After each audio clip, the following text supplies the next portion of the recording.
அஸ்ஸலாமு அலைக்கும் வரஹ்மத்துல்லாஹி வபரகாத்துஹு. தினமும் ஒரு ஹதீஸ். 2 முஸ்லீம்கள் தமக்கு மத்தியில் வாளேந்தி சண்டையிட்டு கொண்டால் கொன்றவர் கொல்லப்பட்டவர் இருவருமே நரகத்திற்குத்தான் செல்வார்கள் என்று அல்லாஹுவின் தூதர் ஸல்லல்லாஹு அலைஹி வஸல்லம் அவர்கள் கூறிய பொழுது, அல்லாஹுவின் தூதரே, கொலை செய்தவர் நரகத்திற்கு செல்வது சரி, ஆனால் கொல்லப்பட்டவர் ஏன் நரகத்திற்கு செல்ல வேண்டும் என்று கேட்கப்பட்டது.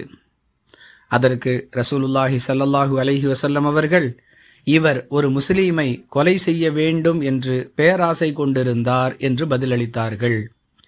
அறிவிப்பவர் அபூ பக்ரா ரதியல்லாஹு அன்ஹு. நூல் புகாரி, ஹதீஸ் எண் 31. அன்பிற்குரிய அல்லாஹுவின் நல்லடியார்களே, கொலை செய்தவருக்கு அல்லாஹ் நரகத்தை வழங்குவது போன்று கொலை செய்ய வேண்டும் என்ற எண்ணத்துடன் ஒருவர் மற்றவரை தாக்குவதற்கு முற்பட்டால் அவரும் நரகத்திற்கு உரியவர்தான் என்ற எச்சரிக்கையை இந்த ஹதீஸிலிருந்து அறிந்து கொள்கிறோம். எனவே நம்மால் இயன்ற அளவிற்கு யாருக்கும் எந்தவிதமான தீங்கும் நினைக்காத நிலையில் நம்முடைய வாழ்க்கையை அமைத்து கொள்ள வேண்டும்.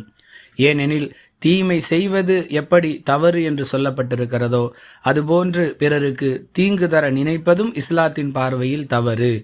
புரிந்து நடந்து கொள்வோம். வாஹிரு தஅவானா அனில் ஹம்துலில்லாஹி ரப்பில் ஆலமீன். அஸ்ஸலாமு அலைக்கும் வரஹ்மத்துல்லாஹி வபரகாத்துஹு.